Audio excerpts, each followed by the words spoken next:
দিয়ে দিলাম। গরম গরম ধোঁয়া ওঠা ভাত, পুরো ধোঁয়া উঠছে।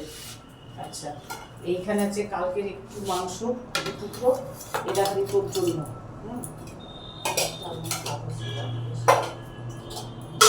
এখানে আছে আলু ফুলকপির তরকারি, ডাল,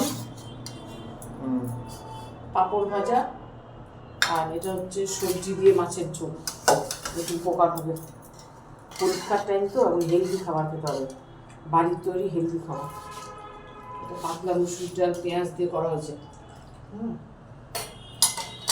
পাঁপড়টা সাইডে দিয়ে দিই, তাহলে তো এগুলো সব নিয়ে একদম খাবার টেবিলে নিয়ে চলে যাবি। এখানে আলু কপি মটরশুঁটি দিয়ে ধনে পাতা দিয়ে আলু কপির তরকারি। হ্যাঁ, আচ্ছা, মাছের কি মাথাটা দেবো আর একটা পেট দিয়ে দেবো তো, পিট দেবো তো? মাথাটা এবং ছোট কিছু একটা দিলেই হবে। তাহলে লেজটা কি রাত্রে রাখবো না আমি খেয়ে দেবো? কেন? তাহলে এটার সঙ্গে সবজিগুলো কিন্তু খাবি। হ্যাঁ, সবজিগুলো শরীর ভালো রাখার জন্য করা হয়েছে। ব্যাস ব্যাস ব্যাস।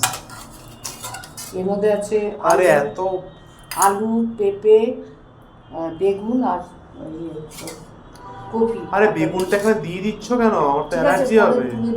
তাহলে এখন তুলে দিই, বেগুনটার জন্য একটু টেস্ট হবে, না হলে ভালো টেস্ট ভালো হবে না।